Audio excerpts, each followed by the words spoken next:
Bismillahirrahmanirrahim. Assalamualaikum warahmatullahi wabarakatuh. Ketika kemarin milad seri kedua, kita lanjutkan sekarang seri ketiga. Ya, seri ketiga.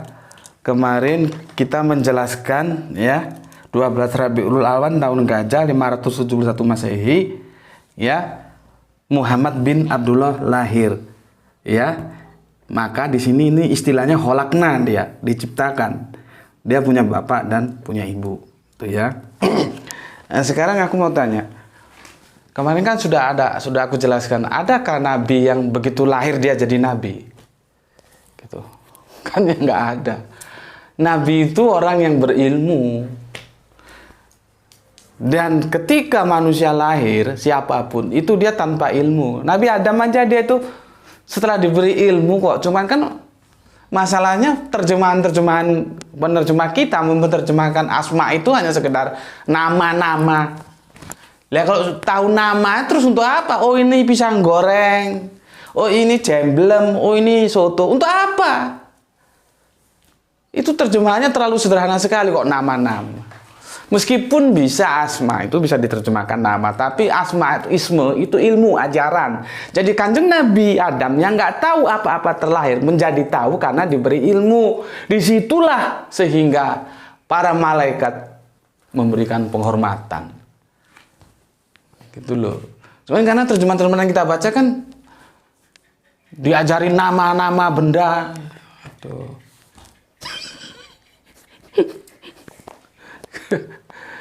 Itu kacau. Tapi ya sudahlah, kalau memang menurutmu begitu, nggak mau dikasih tahu ya. Aku hanya kasih tahu aja. Kalian bebas kok mau mengikuti apa yang aku jelaskan, mau ndak itu nggak ada masalah, santai-santai aja gitu. Berikutnya, kamu percaya nggak bahwa setiap orang lahir itu nggak tahu apa-apa? Nggak tahu apa-apa. Jadi kalau ada orang bilang, oh dia lahir sejak Nabi. Oh dia sejak begini. Oh dia sejak Nabi sudah lahir sudah jadi Nabi. Oh sudah lahir dia sudah jadi Rasul. Nah, nanti aku jelaskan apa bedanya Nabi dan Rasul yang sekarang orang juga banyak salah paham. Ya, karena terminologi ini nggak dipahami secara benar dari segi linguistiknya. Ya, apa benar ada orang begitu lahir jadi Nabi, jadi Rasul? Ya enggak benar lah. Karena apa? Untuk bisa menjadi Nabi, menjadi Rasul, dia harus punya ilmu. Karena dia nanti akan membimbing umat. Nah, sekarang sandaran Alkitabiahnya di mana? Kan gitu ya. Nih, di sini aja. Quran ya. Surat An-Nahl. Surat apa ini? Laba-laba. Surat ke-16 ya. Surat nomornya 78 ya. Ini sekedar pengantar aja ini, nggak masuk inti, tapi dia penting untuk aku menjelaskan ini. Ya. Lihat ini. Dan Allah mengeluarkan kamu dari perut ibumu dalam keadaan tidak mengetahui sesuatu apapun. Tidak mengetahui sesuatu apapun. Ya. Dan dia memberimu pendengaran, penglihatan, dan hati nurani agar kamu bersyukur. Sekarang kita baru tahu apa gunanya penglihatan, apa gunanya pendengaran, apa gunanya hati nurani yang nanti itu ada perdebatan akal, nakli. Ya.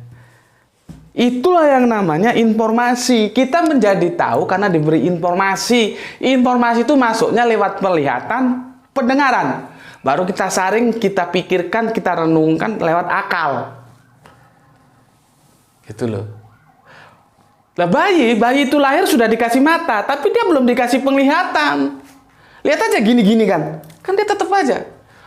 Beda mata dan penglihatan. Sudah dikasih telinga, tapi belum dikasih pendengaran. Itu loh. Ya, begitu juga logika akalnya belum balik, belum dewasa. Perlu proses waktu. Jadi ayat ini menjelaskan kepada kita, siapapun itu, begitu lahir dari keluarga ibu-ibu kita, orang apa-apa, nggak tahu apa-apa. Nanti tahu lewat proses pendidikan. Di sanalah ilmu masuk, lewat informasi, masuknya itu kita terima melalui penglihatan dan pendengaran kita cerna oleh akal. Gitu loh. Sekarang kalian nggak ada ganjalan kan untuk menerima penjelasan ini? Karena untuk menjadi nabi itu harus pintar, ya, harus berilmu. Sedangkan tidak ada orang begitu lahir langsung pintar. Nah, jadi yang tahun ini yang diperingati ini Muhammad bin Abdullah. Artinya dia belum nabi. Beliaunya ini masih Muhammad bin Abdullah. Belum Muhammad Rasulullah. Belum Muhammad Nabiullah. Kenapa? Belum ilmu, belum masuk. Loh, kalau kita lihat di sini ya. Nah, kita lihat di sini. Ini judulnya bener ini. Buku ini, aku harus sportif. Buku ini ada benernya juga, ada salahnya ini. Nanti aku kritik kesalahannya ini. Yang kesalahan itu dipegang menjadi sebuah cerita seolah-olah itu benar. Dari generasi ke generasi diceritakan sampai sekarang masih orang percaya terhadap cerita itu. Padahal perlu kita dekonstruksi ulang. Apa benar cerita itu? Nanti kita adakan kritik terhadap buku ini. Ya, kalau dia ada salah ya kita benarkan, kalau memang sudah benar ya kita terima jadi kebenaran gitu loh. Ini jangan kamu bisikan, oh ini ulama ini terus absolut benar. Lah kalau ini absolut benar berarti kamu memposisikan ini dengan ini, setara dengan ini. Kalau ini absolut, kalau ini enggak. Ini ulama, ini Allah yang bilang. Harus dibedakan. Ya. Oke, nih judulnya sudah bagus ini, udah tepat. Apa ditulis oleh Pak Saifur Rahman. Ini baca ya. Ini halaman ke-64. Ini judulnya nih, nampak kan? Nampak? Judul atas nampak ya? Ini nampak? Nampak. Aku baca dari sini. Kelahiran dan 40 tahun sebelum kenabian. Jadi artinya ketika lahir ini belum nabi. Untuk menjadi nabi kapan? Perlu 40 tahun kemudian setelah kelahiran ini. Makanya judulnya tepat ini. Kelahiran dan 40 tahun sebelum kenabian. Nih. Nah, kita sekarang cari kapan beliaunya diangkat menjadi nabi. Ya gampangannya sih 40 tahun setelah ini, tapi tepatnya kapan? Itu pun kita tidak bisa mencari tepatnya tepat karena kita berbicara waktu lalu, menghitung waktu mundur. Ya. Coba kita lihat di sini. Ini di halaman 82 ya. Halaman 82 ini ya. Aku baca begini. Setelah memperhatikan dan mengamati beberapa bukti penguatan dan dalil-dalil, kita dapat menentukan terjadinya peristiwa tersebut secara tepat, yaitu pada hari, maksudnya itu penerima wahyu itu ya. Kanjeng Nabi menerima wahyu. Wahyu itu apa? Firman. Firman itu apa? Terkumpul dalam apa? Al-Quran. Al-Quran itu apa? Ilmu. Kemarin kan sudah ada kajian Al-Quran suatu ilmu. Gitu loh. Jadi Al-Quran itu ilmu Allah. Ya, paham nggak sini? Lihat kajian-kajian yang judulnya yang disampaikan oleh Gus Mana ini. Al-Quran suatu ilmu, ada berapa seri itu? Ya. Jadi dalam rangka Kanjeng Nabi ke Gua Hira itu bukan nongkrong, diem aja seperti orang cari apa, bukan begitu. Ada sebuah aktivitas yang dilakukan itu apa? Di sanalah Kanjeng Nabi belajar. Diajar, belajar, pelajaran. tempat belajar Gua Hiro. Karena apa? Ini dipersiapkan untuk jadi nabi. Harus dikasih ilmu. Ilmunya apa? Al-Quran. Gitu loh. Jadi kalau ada mulut-mulut kafir bilang Gua Hiro, tapi dengan nada miring, ya karena mereka kan tidak tahu. Makanya tugas kita ngasih tahu. Kalau mau tahu. Karena nggak setiap orang dikasih tahu mau tahu. Ya biarin saja. Tapi kau sebagai generasi Islam wajib menjelaskan sebatas kemampuanmu tentang apa yang terjadi peristiwa di Gua Hiro. Di sanalah Kanjeng Nabi dididik untuk dipersiapkan menjadi nabi. Dengan belajar apa? Al-Quran. Gurunya siapa? Jibril. Gitu loh. Nanti sahabat-sahabat gurunya siapa? Kanjeng Nabi. Sahabat itu tidak mampu langsung berguru pada Jibril. Enggak. Terus kita gurunya siapa? Kita gurunya adalah ulama-ulama kita yang lewat ditarik nanti ke sahabat itu. Sahabat nanti Kanjeng Nabi, Nabi ke Jibril. Urut-urutannya kan begitu. Haus aku. Bentar. Minum dulu. Bismillahirrahmanirrahim.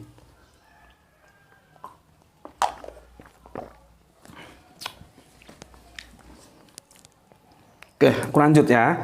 Aku baca di sini ya. Ada yang bilang begini, Senin tanggal 12 Ramadan di malam hari bertepatan dengan tanggal 10 Agustus tahun 610 Masehi. Tepatnya beliau saat itu sudah berusia 40 tahun. Nah, aku bahas dulu 40 tahun. Ya. Apakah orang Barat itu meniru ini? Karena sama itu belum tentu meniru, bisa saja kebetulan sama. Mereka punya sebuah jargon, life begin at 40. Life begin at 40. Life begin at 40. Kehidupan itu dimulai pada usia 40. Dan Kanjeng Nabi diangkat menjadi nabi, menjadi rasul dalam usia 40. Apakah Barat mencontek ini atau memang kalau Barat kan sukanya riset, di riset secara psikologis memang orang itu matang di usia 40, walau alam. Dan tidak ada masalah. Kalaupun itu karena meniru atau mengambil referensi dari peristiwa Kanjeng Nabi Muhammad, tidak ada masalah. Kalau misalkan itu penelitian riset secara psikologis, ya nggak ada masalah juga. Berarti benar.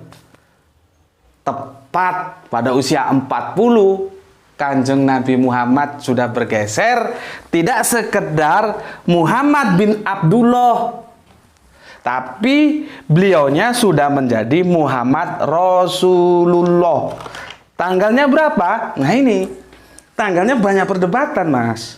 Ya, usianya juga itu kan pembulatan itu. Kalau gini, ada yang bilang begini, berusia 40 tahun, 6 bulan 12 hari menurut kalender Hijriah dan sekitar usia 31 tahun 3 bulan 20 hari berdasarkan kalender Masehi. Nah, lain kalender, lain hitungan ini. Mau pakai Hijriah atau Masehi, pakai Komariah atau Samsiah. Gitu loh. Nah, ini lagi sebagai contoh. Orang Jawa itu berdasarkan penelitian itu masuk dalam budaya bangsa-bangsa yang sudah modern, karena perhitungannya salah satunya itu bangsa yang sudah modern itu bangsa yang mengenal penanggalan. Dan orang Jawa itu dalam antropologis budaya mereka punya sistem penanggalan. Lihat itu kalau unggah-unggahan Facebookku itu, ya. Mesti ada Selasa, Wage, Jumat, Kliwon, Rebo, Legi ya itu. Pasaran-pasaran itu hasil perhitungan orang Jawa. Nah, sekarang apakah orang Jawa meniru Hijriah atau kalau Hijriah meniru Jawa? Sepertinya mungkin nggak gitu ya. Ya kita sama-sama mungkinkan lah. Tapi yang jelas Jawa dan Hijriah itu sama-sama menggunakan peredaran bulan, bukan matahari. Sama-sama. Sama terus tadi, life begin at 40 tahun. Apakah meniru atau secara kebetulan sama? Sama dengan ini, sama-sama menggunakan peredaran bulan jadi perhitungan. Ya, kalau yang di kalender yang di dinding kita itu kan matahari. Ya. Ini tanggalnya nggak sama semua ya. Oke lah, kita ambil yang sebagai patokan untuk menjelaskan saja ya. Untuk menjelaskan saja supaya aku bisa menjelaskan. Tanggalnya kita ambil patokannya ini aja. Kalau kamu nggak setuju sama ini ya nggak apa-apa. Ini cuma cara aku untuk menjelaskan supaya kalian paham. Ini. Karena ada yang ngomong juga ini apakah Senin atau apa, itu penelitian para ahli falak lah. Berapa?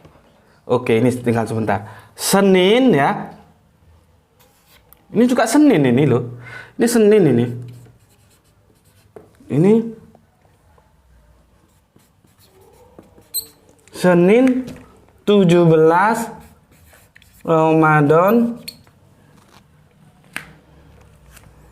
Senin 17 Ramadan 40 milad. Ini layak diperdebatkan loh ya. Cuman aku untuk memperjelaskan sama kalian aja.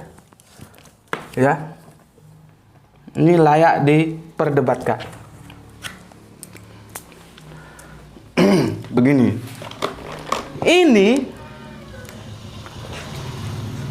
Ini ya.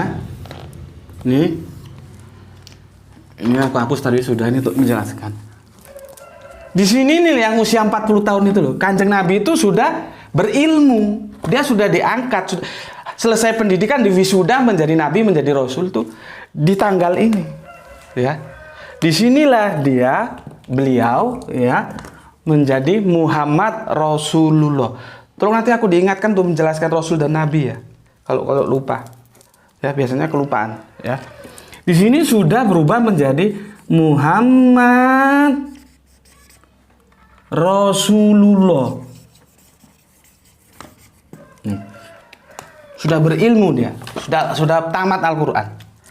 Nih, ya. Nampak, Le? Nampak? Aku pindah di mana ya? Nggak nampak katanya. Aku pindah di sini aja. Sini nampak ya? Tenang, harus maklum. Tempatnya adanya ya begini. Kalau kita berdiri ada yang bisa kertas digulung, tulis digulung, selesai ya enak. Tapi tak ada rotan, akar pun jadi, begitu. Pejuang tuh begitu, jangan terlalu manja. Tidak ada rotan, akar pun jadi. Tidak ada yang begini-begini yang ditulis pakai kertas terus dibalik gini, kalau udah penuh dibalik, ini pun jadi, ya. Oke, aku tulis Senin ya, 17 Ramadan 40 milad. Ya, ini sudah bukan lagi Muhammad bin Abdullah. Dia sudah menjadi Muhammad Rasulullah. Mana ini? L-nya 1 apa 2 ya? Ya, tolong kalau salah dibenerin lah. Nih. Kapan Rasulullah itu, Muhammad itu menjadi Rasulullah? Itu adalah 40 tahun kemudian. Nih, 40 tahun kemudian ya, setelah apa? Setelah peristiwa ini, kelahirannya ini. Disinilah beliau sudah berilmu. Kenapa berilmu? Karena sudah berquran. Dan Quran itu nantilah yang diajarkan kepada kita. Jadi Kanjeng Nabi Muhammad pernah jadi murid. Muridnya siapa? Jibril. Pernah jadi guru. Gurunya siapa? Gurunya kita semua. Apa yang diajarkan? Ilmu Allah itu apa? Al-Quran itu ilmu Allah. Paham di sini?